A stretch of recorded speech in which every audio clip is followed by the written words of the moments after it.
Today I'm joined by Simon Furman. He's a British comic writer best known for writing what is regarded as the most important collection of Transformer comics and related Transformers fiction ever. He's literally penned hundreds, if not maybe thousands, of Transformer comics for almost every publisher that has ever held the license, from Marvel to Dreamwave and IDW and a whole lot more. Simon Furman was also instrumental in making Marvel UK a huge success in the 80s. During the 80s and 90s, he worked on many titles for them, including the aforementioned Transformer. He also wrote Action Force, Thundercats, Doctor Who magazine, as well as two stories he helped create himself, Dragon's Claw and Death's Head. More recently, he has written the Astrobots series for Massive Publishing. The series is drawn by heavy metal artist Hector Krunick and is based on a group of sophisticated machine life forms called Astrobots, who are dispatched to scout far-flung worlds in the hope of crafting a new home for humans. The series is based on a mech-inspired toy line designed by toy designer and the comic series co-creator Aaron Thomas. Astrobots Volume 1 collects the first 5 issues of the series and is available right now through Amazon, comic shops, and wherever else you get your comics, and is exactly what fans of giant robots and sci-fi need in their lives right now. Simon Furman is on the podcast today via the web, all the way from the UK, to talk about Astrobots, giant robots, writing comics, and wherever else the conversation takes us. So without further ado, Shortbox Nation, let's welcome Simon Furman to the show. Simon, welcome to the Shortbox. How Hey, are you doing today? I'm doing very well. Thank you for having me on, bud. It's great to be here, and very exciting that the first Astrobot series is coming out in trade paperback now. Yeah, I told you before we hit started that I am currently halfway through it and enjoying every single issue. And I'm kind of beating myself up for waiting this long to get on the Astrobots train. But if I may admit, I did support early on in a way. I remember seeing the previews catalog when Astrobots was announced in the previews catalog, and the Apollo figure, so the action figure based on the titular or the main character of Astrobots, was in this previews, and I was smitten. I'm a toy guy. I don't need many reasons or excuses to spend my money on toys. Sometimes I spend more money on toys than comics, but I ended up buying the Apollo action figure when it was announced. I picked up Astrobots issue 1, but I think I waited until trade, obviously, and I've been enjoying it, man. How's the I guess now that it's been collected, all 5 issues are out and done. How has the reception been to Astrobots for you, especially considering your name and the weight that your name holds among the Transformers fans, the mech fans, the giant robot fans? How's the reception been for Astrobots? Yeah, it's been really good. I mean, obviously, Transformers fans tend to be Transformers fans and focus a lot on that. But we've had some really good feedback on Astrobots. Even though it's mecha, it's robots, it's quite a different beast to Transformers. It's a little more, I suppose, sophisticated Hmm. sci-fi, a little more political, and it's not just all out action, action, action. There's a lot of intrigue and different factions vying for control of this sort of colony world. So, we wanted to build something. I came into Transformers 40 years ago now, right, almost right at the start, but Bob Budiansky and Jim Shooter laid down a lot of the groundwork for Hmm. that. And I came in and sort of added extra layers down the line.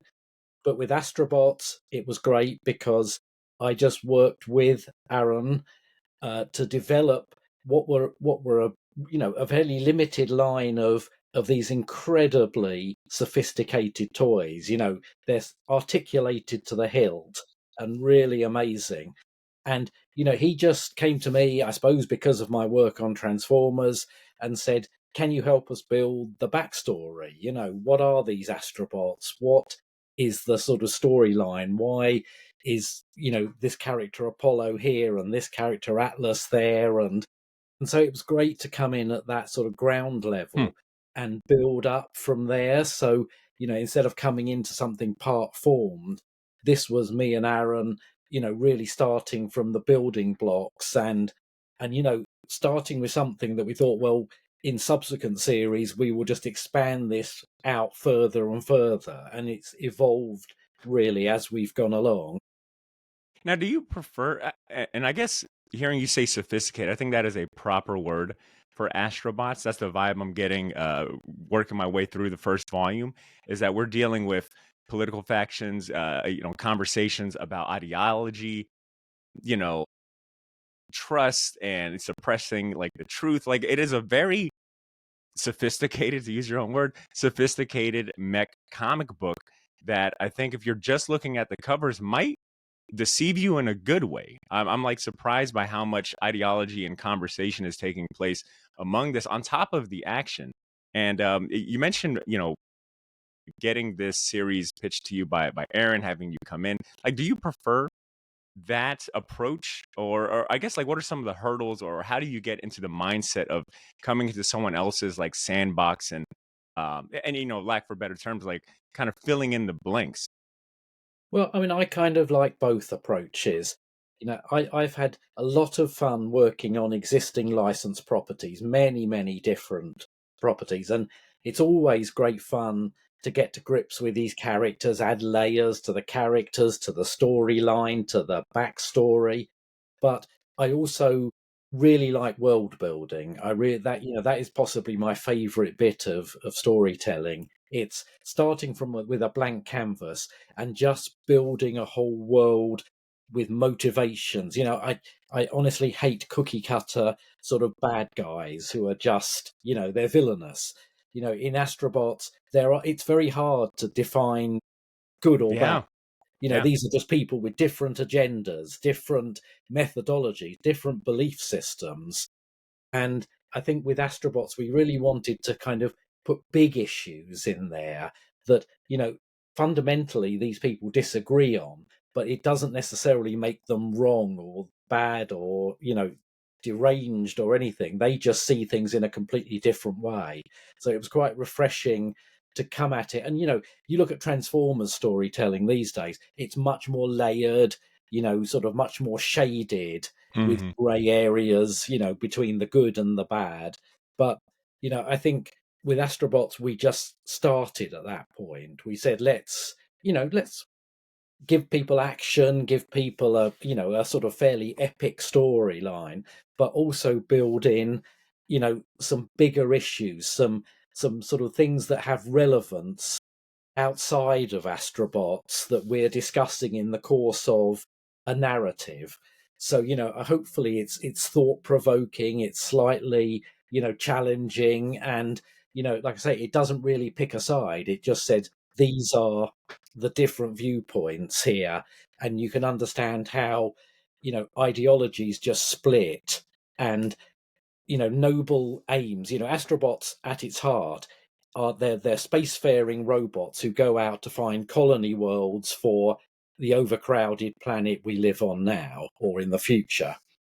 So really their existence is to serve humankind, but that prime directive, if you like, slightly gets warped, and their way of deciding how to serve humankind best starts to sort of go off at tangents.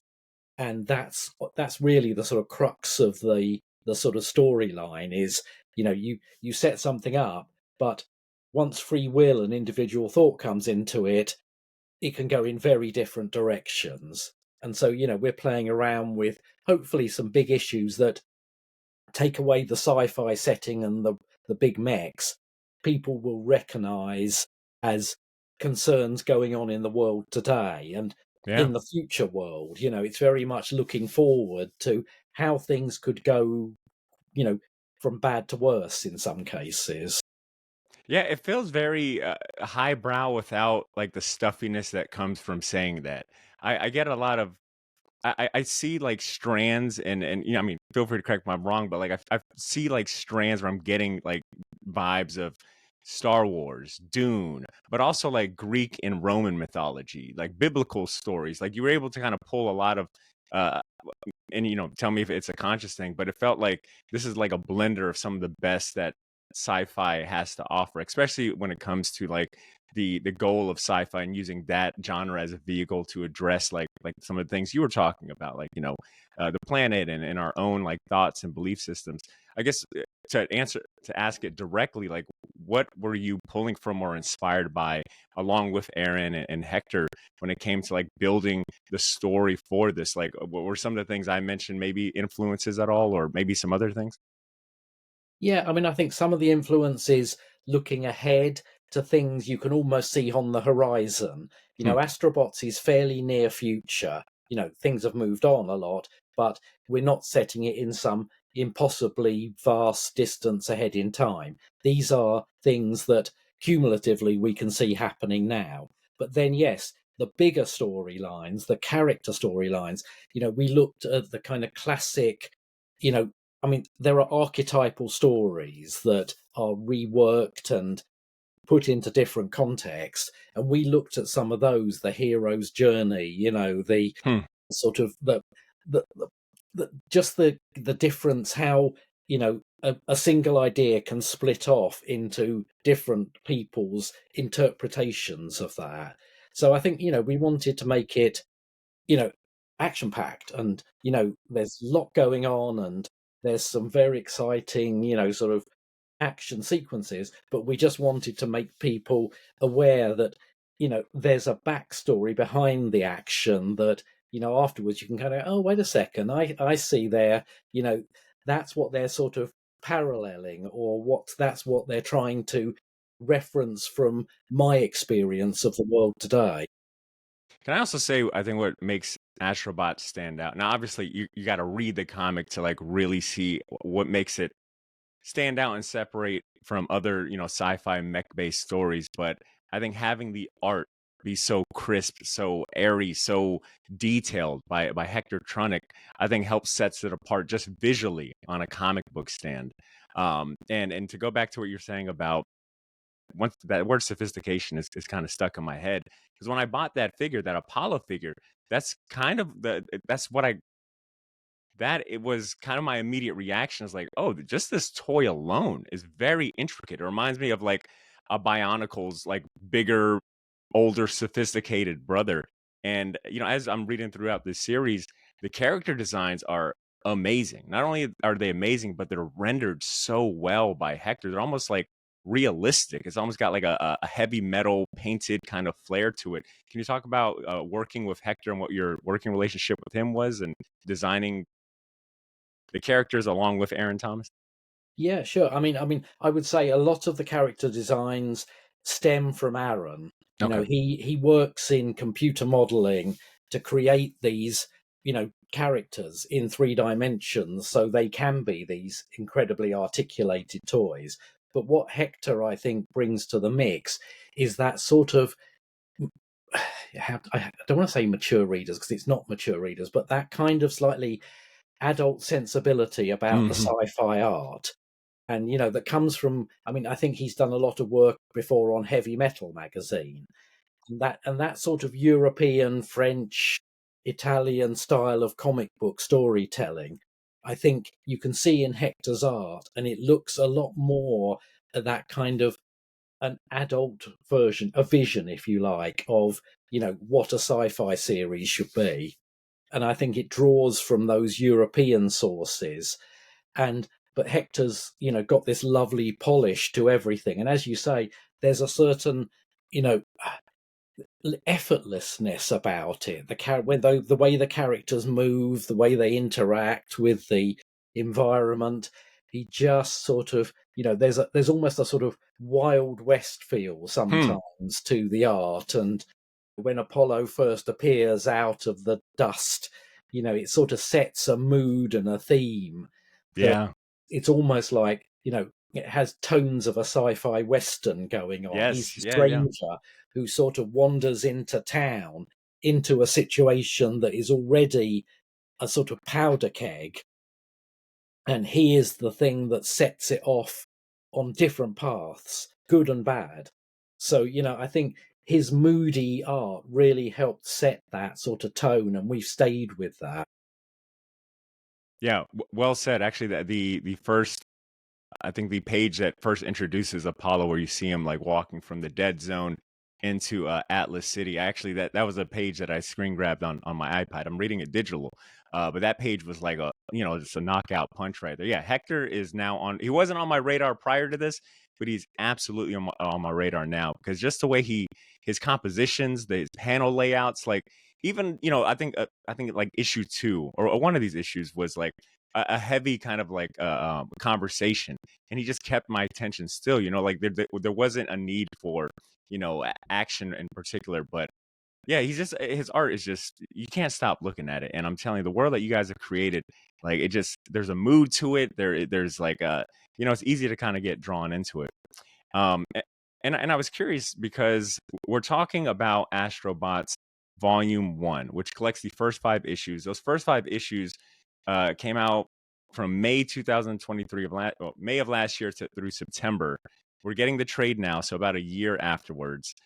Is there any plans to continue the Astrobot story, or are we going to see more issues of Volume 2? Completely. The second Yes. arc is Hell yeah. drawn.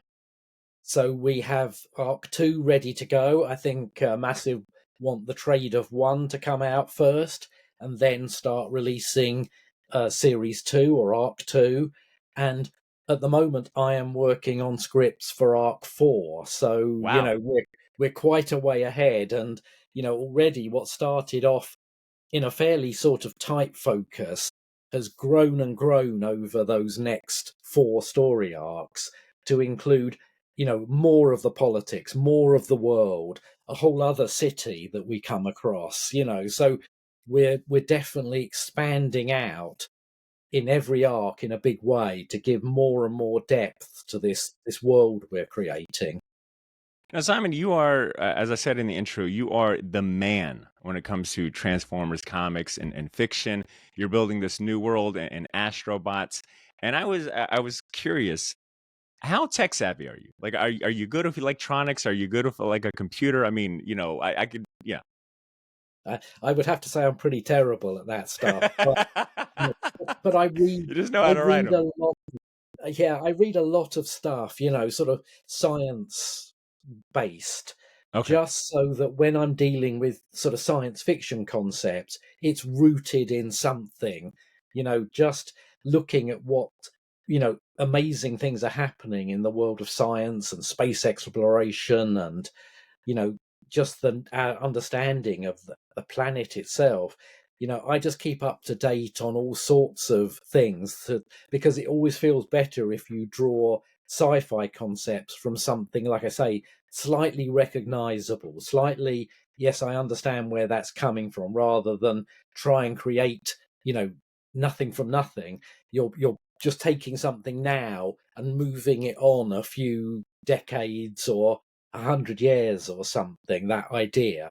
So yeah, I even though probably I'm technically terrible, I do read an awful lot of real science, and just so that I can say, okay, look, that's an amazing concept. It's theoretical now, but why don't I take, there's nothing to stop me as a creator taking that theory and turning it into future reality. So yeah, I'm trying to make sure that, if I talk about the universe, it's part of proper astrophysics. That I've got a very good book called The Elegant Universe, which Wow. sort of makes sort of the physics of the sort of solar system understandable and graspable. And so, I draw lots of stuff from that.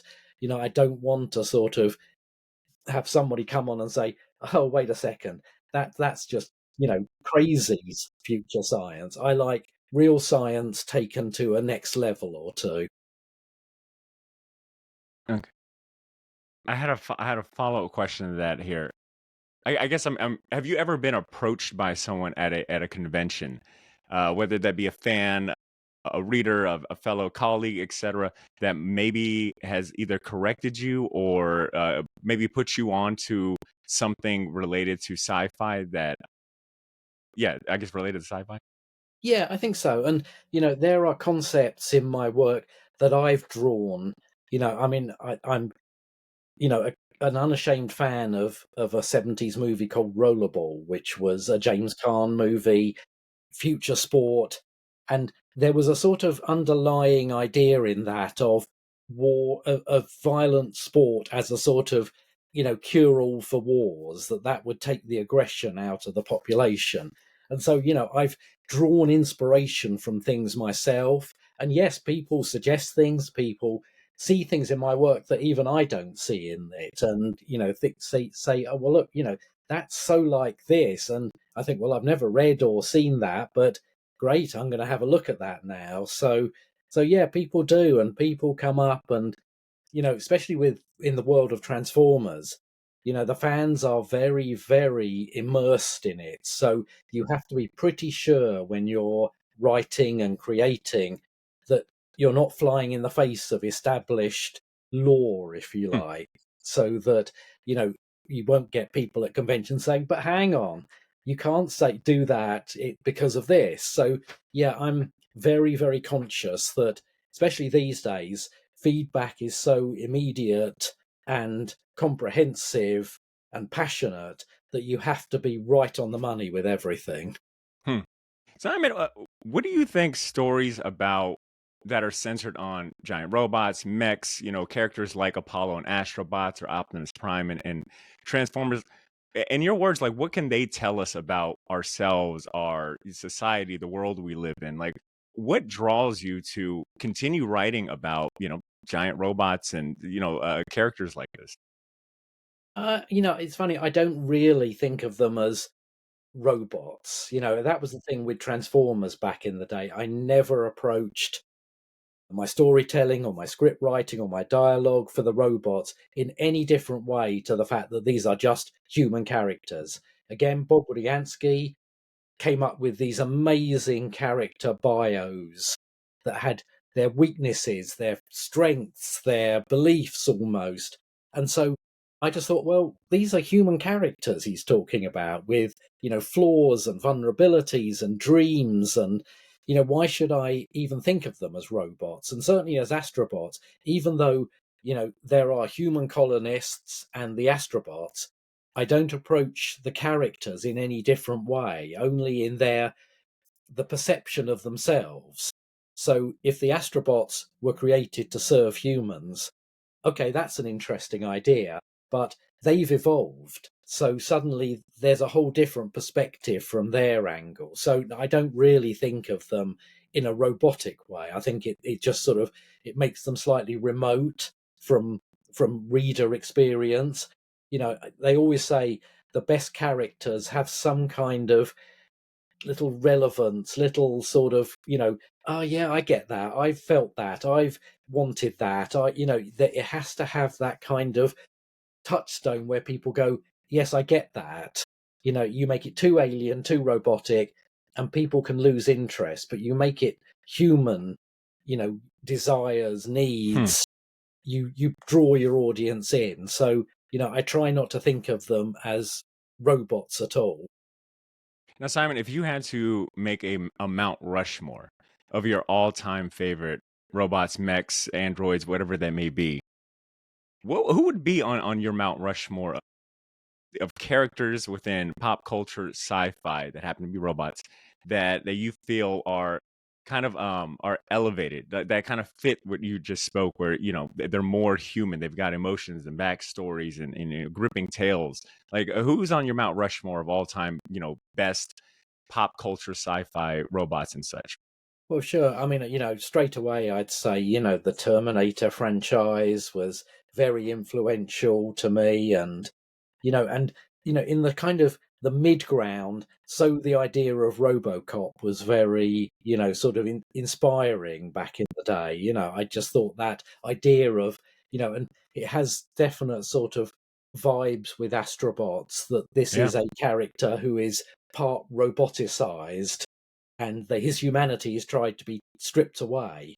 So, his struggle, Murphy's struggle in Robocop, I thought was the perfect kind of that lovely arc, that you always want for your characters. So, these are some of the, there are classic sci-fi robots that, really sort of inspired me, like, the robot from the day the Earth stood still, Forbidden Hmm. Planet, but, I think these days I try not to be too, especially with the robots.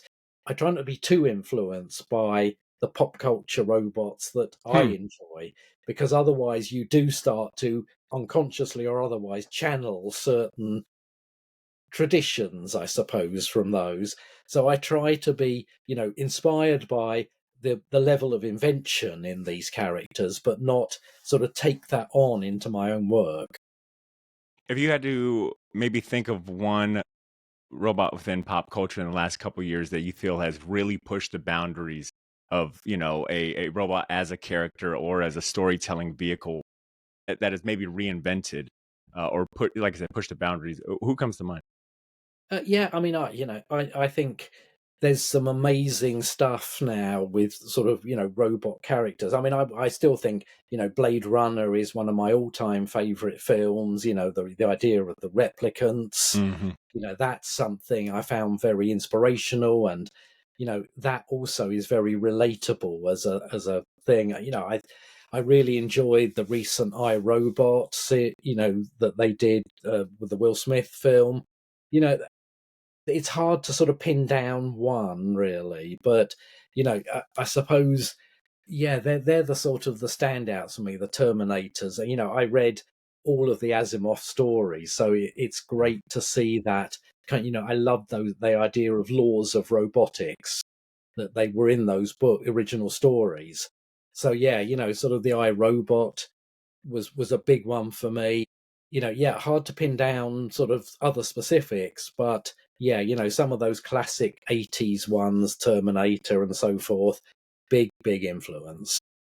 Yeah, I Robot it. I watch it every chance I get. It comes on TV. I feel like every other month, and I still, I'll watch it. I'll rephrase. I know the lines by heart by now. That's a damn good pick. I want to turn the corner here, and prior to us hitting record, I told you that I have been in some interesting rabbit holes. I've been in this like weird Mega Man history lore rabbit hole. So I've got the robots on the mind, the pop culture, androids and such. But I've also been reading Grant Morrison's Super Gods book.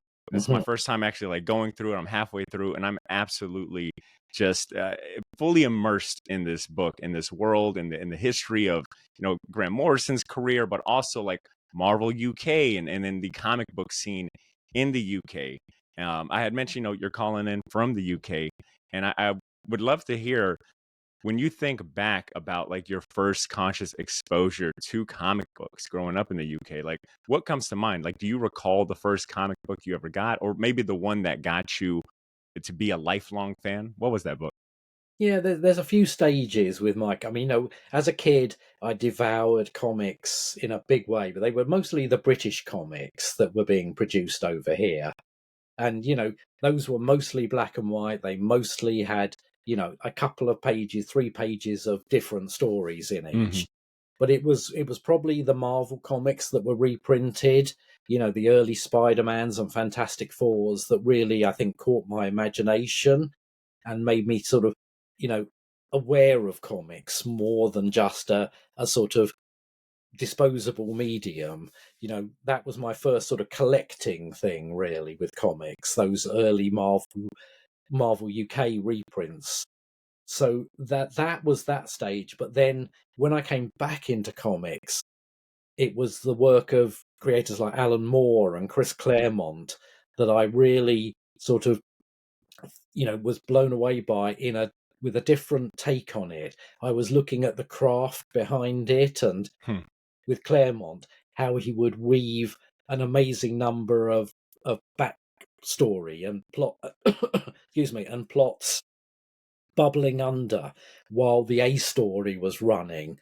Yeah. So I loved how he juggled multiple characters, and Alan Moore was amazingly good with sort of dialogue versus what you're seeing as the art. He could weave them together really expertly. So yeah, I sort of learnt excuse me, a lot from those particular sort of chunks of my early comic career. Right now on my eBay cart, I have a few issues of the what was it called? The Mighty World of Marvel. We got a couple of issues of the Daredevils and Spider-Man and the Zoids, which to the Mm. listeners, if you're not familiar, these are all uh, UK Marvel anthology comics that were reprinting Marvel comics from the US. They were, I think, behind a couple of years, but I've just been kind of enthralled with like the scene, the comic scene in the UK, specifically like Marvel's kind of influence and Marvel UK. So, like I told you, this interview kind of comes at a serendipitous time. Now, I guess to fast forward, you mentioned your early exposure to comic books. Where was where was the switch where you started working in comics? Because I've got you clocked at or joining Marvel UK to write the Transformers series of issue 96, which would have been January 1987. Did you do any comic work prior to that, or what was your first professional work in comics? Well, my first professional work was for a company called IPC Magazines, who published a lot of British comics, like 2000 AD. I worked for them sort of behind the scenes as on the editorial side.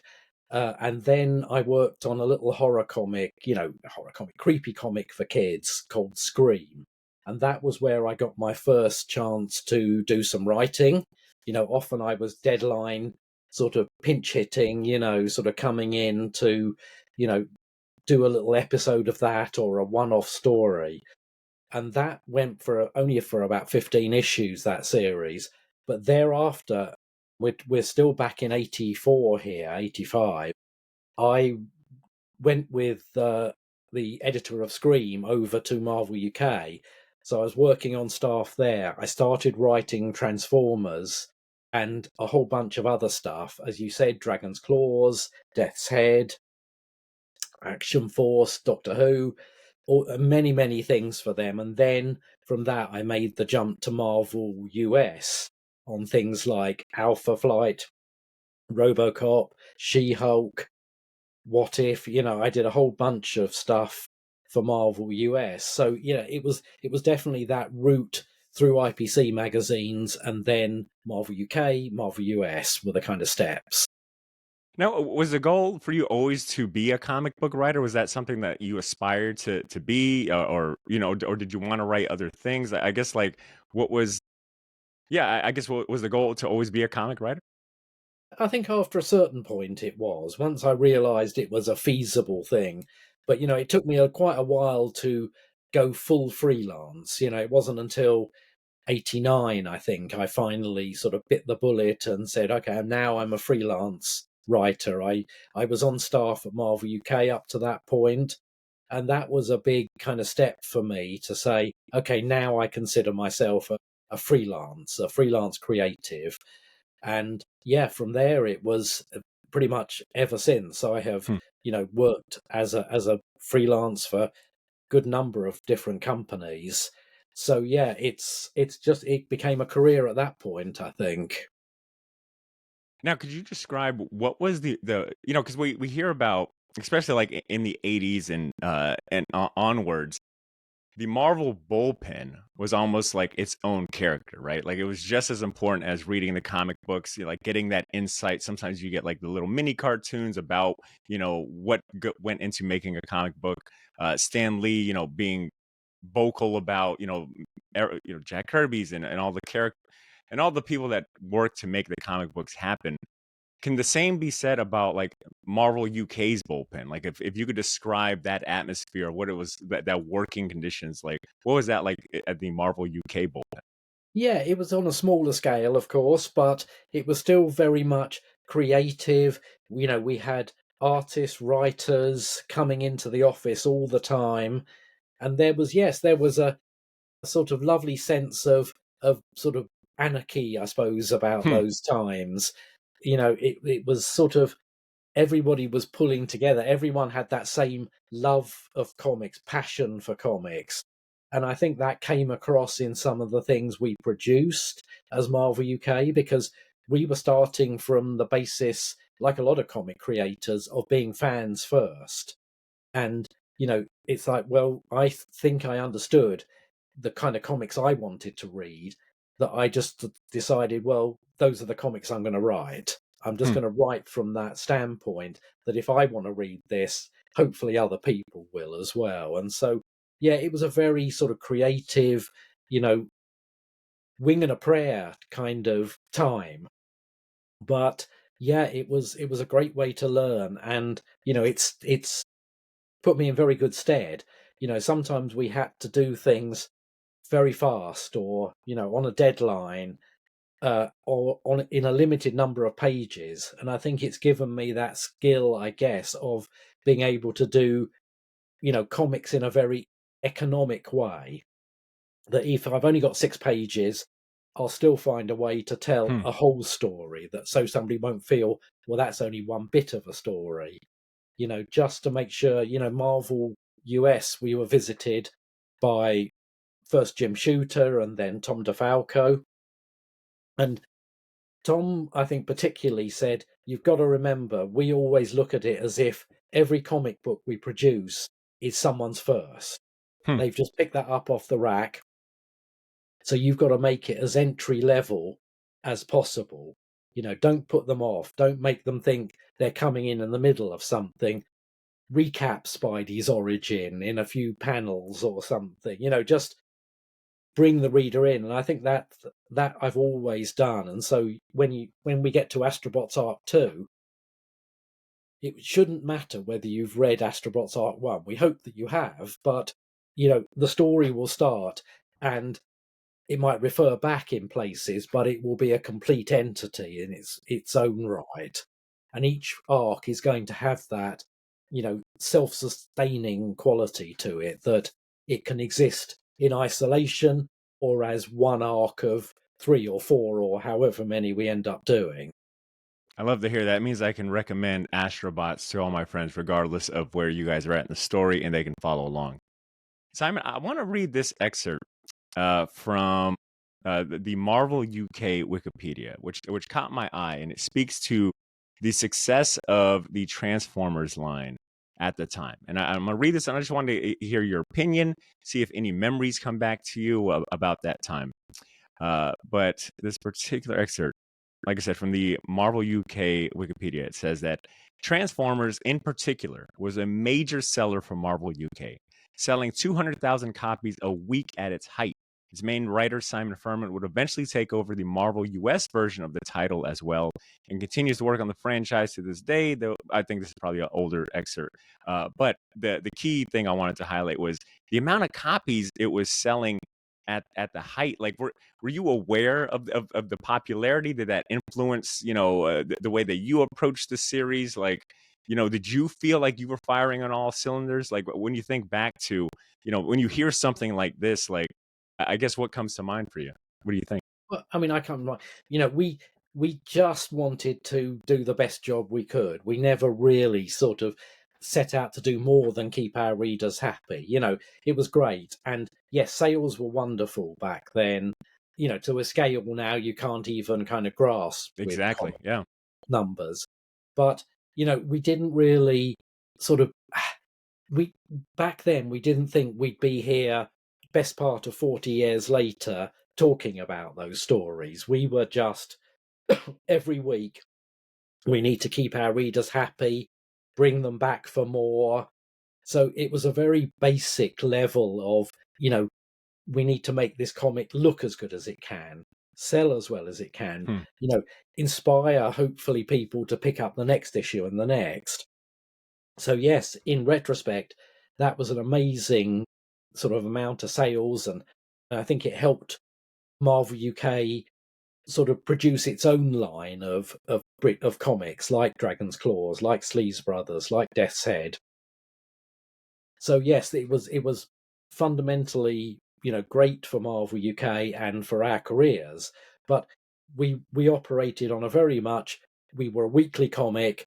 We needed to have this happening each week, bring the readers in, have a great cover, have a great story. So it's only in retrospect that we sort of can go, wow, that was amazing. But at the time, we just were happy. We were, soldiering on, and people seemed to like what we were doing. And in many ways, that's exactly how I approach writing Transformers or anything else now.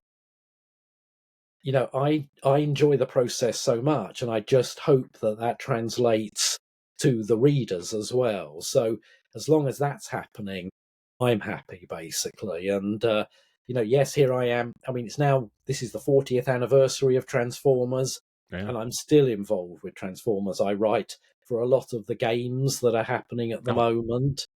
So, it's never gone away for me. It's been a sort of linchpin of my career. And, for that I'm very grateful. And, those efforts we put in back in the day, it's very satisfying. When I joined the Marvel US Transformers comic series, the series was, sort of dipping towards cancellation figures for the hmm. time. Marvel used to cancel below 100,000 or maybe even, higher. And Transformers was on that cusp. So I came in to pick up the reins from Bob Budiansky with the ethos of, well, hell, let's just tell the best stories we can, the most epic stories. And if we get the number of issues, great. And we just went, hell for leather with it and threw everything in gods, monsters, cosmic wars. And, we got another 25, 26 issues out of it. So Wow. I think it's just you do what you can. You do what you can to tell the best story possible, to keep the readers as happy and engaged as possible. And that has been pretty much a constant for me right up to here and Astrobots. Wow. I mean, how many times have you heard that exact kind of sentiment where it's writer comes onto a title? I mean, not this is not a one for one case, but a writer comes into a title or takes over a character that maybe is like a C list or forgotten, or the sales are slumping and it's kind of like pushed to the corner, and that gives them the creative freedom to write or do the story they want, and lo and behold, it becomes like a critical success. I think that the lesson from that is, sometimes, I guess not sometimes, like all the time, it seems that allowing a writer or a creative team to tell the story that they're passionate about, to go, balls to the wall and, go beyond their any kind of, I guess, conventional understanding or expectation means, I don't know, like the results are always something to kind of behold. And I think there's a lot of examples that you could point to. If I'm to, circle back to that Grant Morrison, he talks about, taking pitching Animal Man because it's like, well, I mean, no one's really expecting anything from Animal Man, so I can tell the story I want to tell. So that's cool to hear some similarities there. Yeah, definitely. How many I guess if you had to put a ballpark figure to the total amount of Transformers comics that you've written, like it's got to be at least, I mean, I tried to do some rough math. I probably didn't do the right amount because I'm not sure how long Dreamwave had it, and then obviously you follow Transformers when IDW had the license, and that's not even counting like the novels that you wrote, the one offs. Like how many? I guess just a ballpark figure. How many Transformers comics do you have to your name? I mean, it's got to be into the Yeah. thousands now, Right. So, I Yeah. mean, between because we had the UK comic, the Mm. US comic back in the day, and since then I've done comics for Dreamwave, for IDW, for Titan, for conventions, So yeah, we are dealing in thousands and thousands and thousands of As pages I of figured. Transformers. So it's great. It's like I say, it's really been the sort of fundamental pillar of my career in comics, and it's great that it allows me the luxury, if you like, to do some of my own self-publishing now, some Mhm. of my own sort of pet projects. That Transformers audience is always there and always appreciative, and I go to conventions all the time and meet with the fans, and they're always very receptive to some of the creator owned things I've done. And and that's great. That it just gives you that sort of almost inbuilt audience who will Yeah. try something new from you. And that goes for Astrobots as well.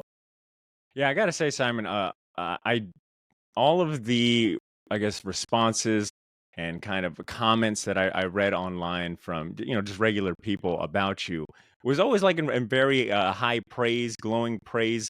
And I think to your point, like the Transformers fan base, I think your fan base, because you've built such a long lasting career and quality work and consistency, I think you're bearing the fruit, as they would say. Um, Yeah, and and I, definitely. and I want to ask, if you had to recommend, if someone's listening and is like, "Whoa, I didn't know, he was this, I, I didn't know anything about Transformers comics. I want to check out this guy's stuff." Where would you recommend they Well, start if they wanted to get? I guess let me take a step back for that. If you had to recommend which you deem your best, or maybe just personal favorite Transformers comic storyline, series, etc., what would you recommend? And in the same question, if you had to recommend maybe your personal favorite or best display of your creator-owned work, what would be that title? So what's your best, or where should people go for your Transformers work and creator-owned work? Where would you recommend? well, I mean, with Transformers, I mean, there's so many collected editions now, but Yeah. I would almost pick one per publisher. And you've got a story back in Marvel UK days called Target 2006, which springboarded a lot of storylines for us. So that one, the sort of whole Unicron saga I did for Marvel US from issue, say, 69 to 75 is a great chunk of entertaining sci-fi sort of, saga to sort of get your teeth into. For Dreamwave, a series called War Within, which took us back to sort of the Cybertron Civil War before they came to Earth. And for IDW, a series called Infiltration, which was the Hmm. first kind of storyline with Transformers I'd started from scratch. We were starting with a plain blank slate again and telling a whole new version of it, a bit somewhat modelled on Marvel's Ultimate line. Hmm. A little more. I hate to use that word sophisticated again, but I'm going to. It was that. It was sort of, let's not have, the robots introduce themselves en masse in the first 5 pages. Let's have a sort of slower build. Yeah, decompress. So those, and then, of my current stuff, I would say Astrobots. Check out that because it's a series you can just jump into. There's nothing before, plenty to come, more to come. So that's a good one to jump into. I've got a creator-owned series called To the Death that I do with an artist called Jeff Senior, which is a big kind of sci-fi epic. And I do a little series of noir crime graphic novels. 5 Points is the first one, and we're working on the second now. So those are all still available. Wow. Some great recommendations, and yeah, I can only imagine. I feel like that is a question that probably after we record, you'll probably be like, "Oh, wait a minute, then there was that thing I did in 2005, and et cetera, et Yeah, cetera." yeah. I There's a guess, lot. yeah. So I guess it leads me to ask, like, what are the keys to success? We're talking, you are about 40 plus years into the comic book industry, give or take. Highly acclaimed, well respected. We talked about the diehard fans that follow you, that are willing to give your creator owned work stuff a shot. And I can only imagine, like, every day is probably like a new fan finding your work and things. I guess if you had to give some advice to aspiring writers or comic creators that are listening and they're like, damn, I want to have a 40 plus year career in comics, like, what's some advice that you would give? Well, one is, you know, try not to let the passion diminish, Hmm. sort of keep that level up because passion is something that I think translates between sort of the script to the reader experience. If you're passionate about it, I never ever approach something. It doesn't matter whether I think it's going to be my finest work, a career benchmark or anything. It doesn't matter what it is. I will approach that story as if it's the most important story I've ever written, and that I'm, trying to translate to the reader that, to engage them with it. And I think so. You've just got to, you know, you approach every story the same way. You might be more passionate about one thing, but it should be the same hit that a reader of, I just did a little series based on an arcade game called Battletoads. I Ooh, hadn't ever heard of classic. Battletoads. Yeah, Yeah. I hadn't even heard of Battletoads, but Yeah. I just, I immerse myself and I try and get that sort of level of storytelling up to where, someone's going to respond to that. So I'd say that's big. I would say just, be reliable. We live in this is a sort of business, where you need to deliver, you need to, do it to a schedule, a deadline, again and again and again. So I think you have to have a certain professionalism, and, the work needs to be done. I always say to people, if they say, oh, if they ever mention kind of writer's block, I say, no, no, no. You work your way right through that. You write Hmm. something, even if you then delete it all and, save a few bits, but, you just have to keep going, and, it will come right. So those two things, I think.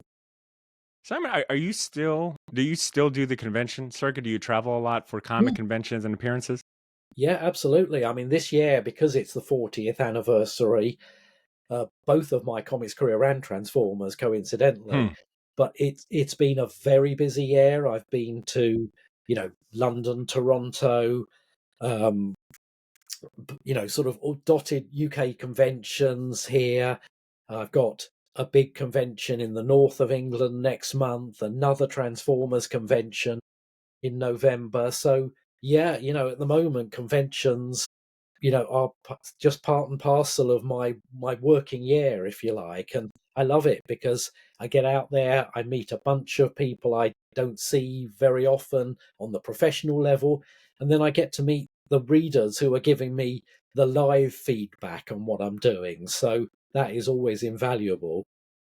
Have you ever had like a fanboy moment yourself? Like, have you ever met a whatever another comic writer or a celebrity that kind of has put you in a state of like fanboy or wow? I guess have you ever been uh stargaze? I don't know what the proper word is, but yeah. Yeah. Oh, absolutely. I mean, I count myself as amazingly lucky that I got to meet Stan Lee on a couple of Wow, occasions, and that was my fanboy moment because I grew up reading his that's cool. stories. So, that was fabulous. But, in the course of my career, I've met so many people. When I was first working for Marvel in the late 80s, early 90s, it was an amazingly creative place full of, amazingly talented people that I got to work alongside. And yeah, I'm in awe of lots of the creators I've met, but, yeah, you can't help but be starstruck by, some of those names, especially the ones you know, you really followed growing up when you were a comics fan. I tend to look at things a little differently now that I'm a sort of seasoned, if you like, professional. But, when I was in my teens, the idea of meeting Stan Lee, sitting down to talk to a Chris Claremont or a John Hmm. Byrne, you know, incredible. And generally you find, you have your starstruck moments, but then you find out they're just nice guys, easy to Yeah. get on with, and yeah, it is sometimes it really is good to meet your heroes. Yeah, that's well said, son. I like hearing that. I like hearing anytime those moments, and thank you for say starstruck is the word I was thinking of. Yes. But hearing those interactions end in a positive note, because you always hear about like the other side and that old, saying of never meet your heroes. So that's awesome to hear. Um, and I guess speaking about celebrities and being starstruck, Simon, I was today, sorry, I was today years old when I learned that Neil Tennant, who is, for those that might not be familiar, you may know him. I think most people know him as one of the co-founders of the pop group Pet Shop Boys. But I was today years old when I learned that he worked in the Marvel UK office. He was a Yeah, production editor, right? Like, did you have any interactions with him? Do you have any stories with Neil? unfortunately he was before my time, so I Okay. never got to meet him. But yes, he was one of the assistant editors, or I'm not sure what his title was at Marvel UK. I think Marvel UK at the time was more of a sort of reprint house than Hmm. it became. But yeah, he was on staff there. So yeah, that's my little claim to fame anecdote as well. That Neil Tennant worked pretty much in the same job I did before I got into that position. Yeah, I mean, when the more I keep reading about like Marvel UK and really, I think just holistically, like comic books, the comic scene in the UK. I mean, some of the names that I'm coming across. Obviously, we've spoken a lot about some of the huge names that would belong in that Mount Rushmore. Your Alan Moore's, your Grant Morrison's, but I mean, even I read something where at the height of like Marvel UK and all that, you had a lineup that included folks like Liam Sharp, Brian Hitch, the late great Carlos Pacheco, Salvador LaRocca, Dan Abnett. It's like, man, you guys, there's some great comic book talent across the pond. I got to give it to you, Simon. Yeah, for sure. You can look back at the Marvel UK days, and what you call big name American artists now were, yeah, sort of they got their start Yeah. back in the Marvel UK days. Barry Kitts and Brian Hitch. You know, and it's just great. We all have to start somewhere, and I guess that was just the starting point for those guys. Yeah, talk about a breeding ground for just awesome creatives. Uh, to go back real quick to Neil Tennant, because then I ended up going down this rabbit hole about Pet Shop Boys and Neil Tennant and trying to find out more about his time as a Marvel editor. But I came across this thing where it's a phrase that Neil Tennant coined called the Imperial phase. And how Neil Tennant describes it as the imperial phase is used to describe the period in which a musical artist is regarded to be at their commercial and creative peak simultaneously. So, in his case, selling a bunch of records, but also getting that acclaim and respect for, putting out quality and creative work. If you had to look internally and say what your imperial phase is, what point in your career would you say was like your imperial phase of both commercial and creative success? Yeah, I mean, it's probably that Marvel period where I was working for Marvel UK and Marvel US in the sort of late 80s into the 90s. I think that was when, that was where, certainly looking from the inside, the outside in, I think that was where I'd reached where I wanted to reach. But, you know, in fact, I count myself hugely lucky that here I am 40 years later, still gainfully employed in this business. So, I think in a way, rather than one period, I think, the thing I look back on now and say is that longevity is probably better than any one sort of Hmm. purple patch, if you like. So I'm just glad I'm still here producing comics. Simon, you are such a likable guy, a humble, modest man. Despite the epic career that you've had, and I got one more question for you. When you think about the 40 years that you've been in comics, I can only assume that you have personally, in firsthand account, seen developments and new technology and just increase whatever developments in the way comic books are made. And if I was to kind of fast forward to today's day and time, AI seems to be a very big topic, especially when it comes to creatives and how it'll impact, creative fields such as comics. As someone that writes about, robots, mechs, AI components within these stories, like Astrobots, it's mentioned a few times. What are your thoughts about AI's place in comics? Is there a place for AI in comics? Should creators be leveraging it as a tool, or do you prefer, it to kind of be separated? I think AI for a start is such in its real infancy in terms of something that's as creative as comic books. And that thing I was talking about before, the passion, the sort of the fan experience that your fan experience that you bring into the mix to create something.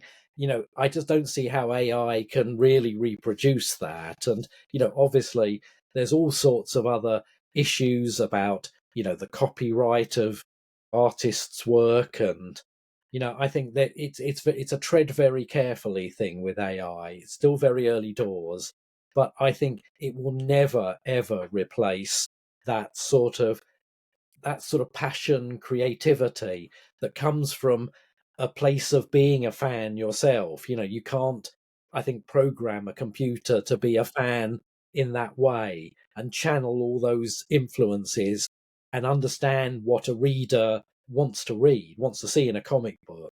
So I think we're a country mile away from anything on that level where you deal with AI. I think, the creative spark very much lies in people who grew up with comics, are passionate about comics, and want to sort of pass that on to other people. So, I don't see it being a big thing, really.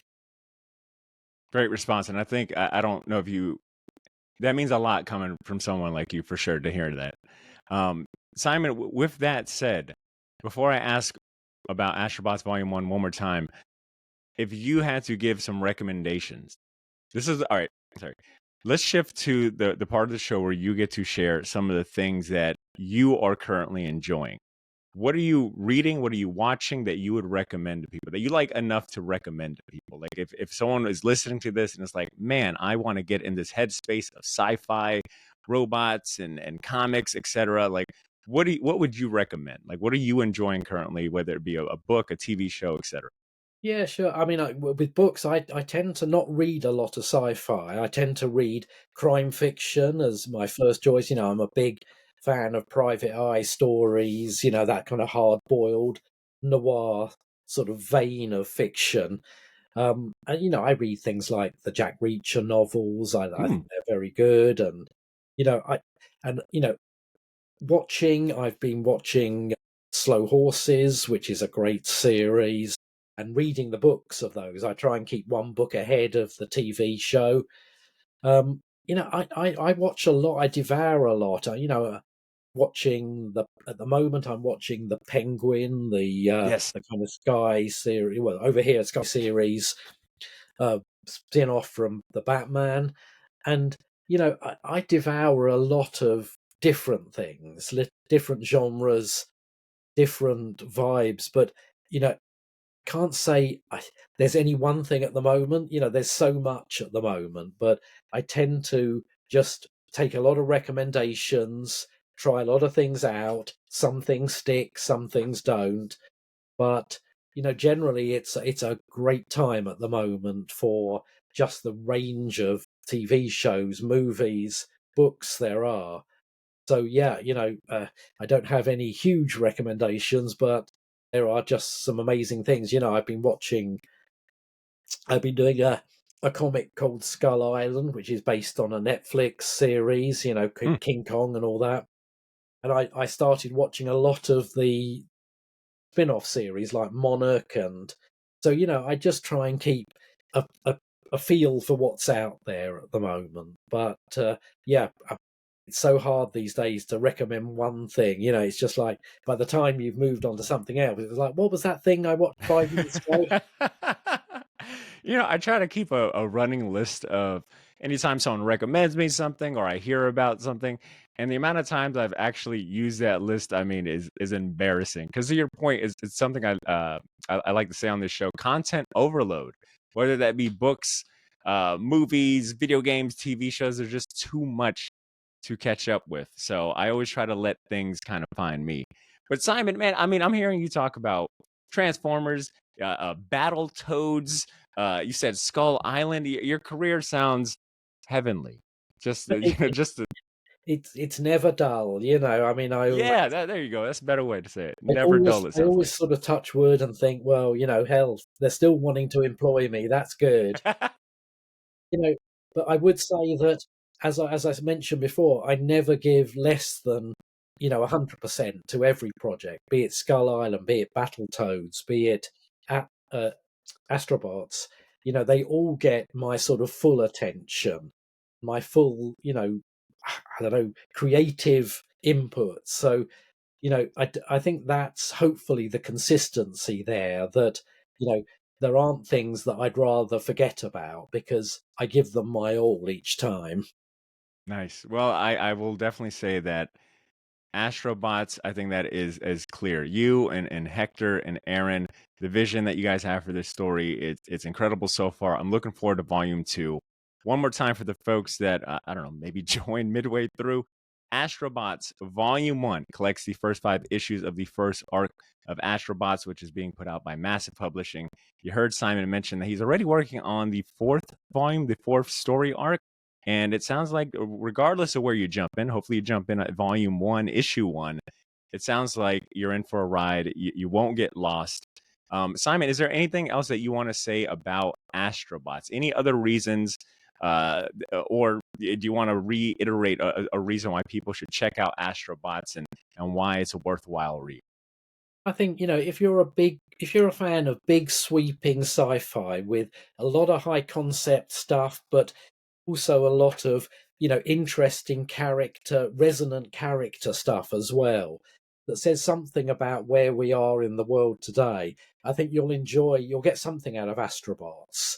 It works on many levels, I think, and I think you'll be able to get something out of it, whether it's the characterization, the sweep of the story, the whole sort of backstory we're presenting here, or just some of the issues it raises. And we are trying to sort of put our finger on some thorny issues around, evolution and free will and things like that. So I think there's plenty, whether you just like the robot action, whether you want a sort of compelling storyline, or find whatever you want in Astrobots. And if you're just looking for really cool action figures based on the comic book series, they've got that in spades as well. I'm telling you, Astrobots, it gives more than you can imagine. So check it out, Astrobots Volume One, available on Amazon, your local comic shop, and anywhere you get books. I'll have a link in the show notes to where you could buy it. I'll have links to Simon on his X account, his website. I'll have a bunch of links in the show notes, is what I'm getting at. So do yourselves a favor, go pick up Astrobots Volume 1. Simon, where can people find you next? Are you going to be at any, well, I guess convention season is kind of like slowing down, coming to a wrap, but is there anywhere that people can find you, maybe bring their Astrobots Volume 1 to get signed or other comics? I mean, I don't know about next year yet, but I've got a convention in the north of England called Thought Bubble next month, a small Transformers convention in Reading here in the UK. And then I hope, I was in Toronto earlier this year for a Transformers convention, and I hope and expect to be at some American convention, North American convention somewhere next year. Well, there we go. Hopefully, Simon, I get to run into you and shake your hand, but this will suffice for now. This was a great conversation. Thank you so much for your time. I really appreciate it. Thanks, Barda. Thanks for having me on.